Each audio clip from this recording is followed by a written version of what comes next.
हम दर्जे हिफ्ज़ से ताल्लुक़ रखने वाले मोहम्मद फ़हीम को दावत देते हैं कि वो आएँ और अपनी क़रज से इस जलसे का आगाज़ करें।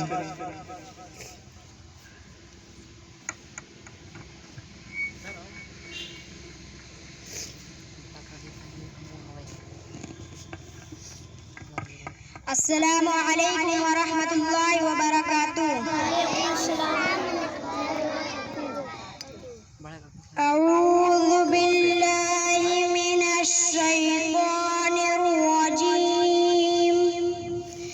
बिस्मिल्लाहिर रहमानिर रहीम। इज़ा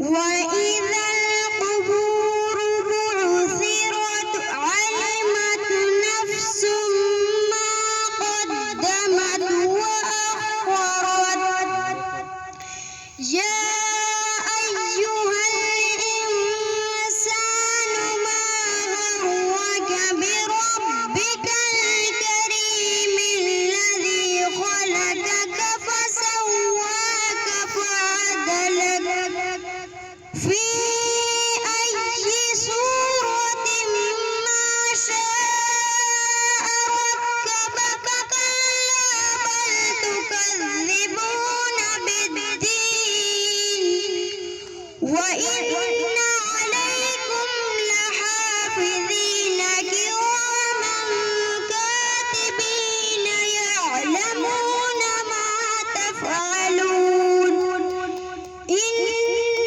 الأبرار لفي نعيم وإن الفجار لفي جحيم يصلونها يوم الدين وما هم عنها بغائبين وما أدراك ما يوم الدين ثم ما أدراك يوم الدين يوم لا تملك نفس لنفس شيئا والأمر يومئذ لله। अस्सलामु अलैकुम रहमतुल्लाहि व बरकातुहू।